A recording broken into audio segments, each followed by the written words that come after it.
Hey guys, it's your boy Lewis again. We've got a Range Rover Sport in today and we're going to be showing you guys at home how to fit our bracket to it. Here are all the tools required for the fit out. First things first, we need to remove the grill. 4 trim clips on the top, remove them using your number 2 Phillips head.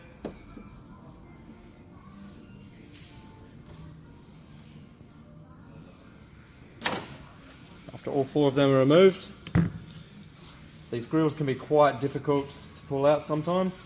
You're going to go a long flat-head screwdriver just to help you get in behind and to pry it out properly.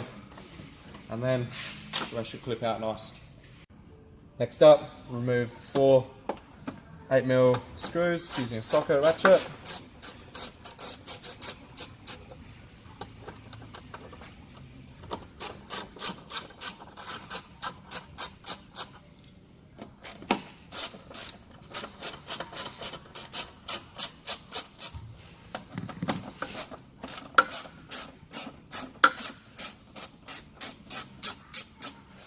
And then using T30 Torx bit, you've got to undo the horn bracket, because the bottom horn will need adjusting to clear the bracket for our light that we're putting in.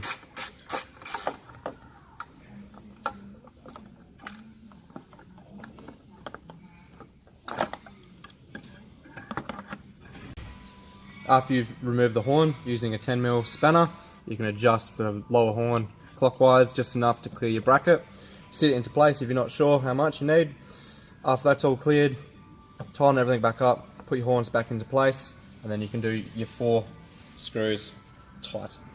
Just a reminder guys, make sure you finish all your spotlight wiring before putting the grill on and mounting your light bar. Alright guys, that concludes our video of how to install our light bar bracket on the Range Rover Sport. See you next time.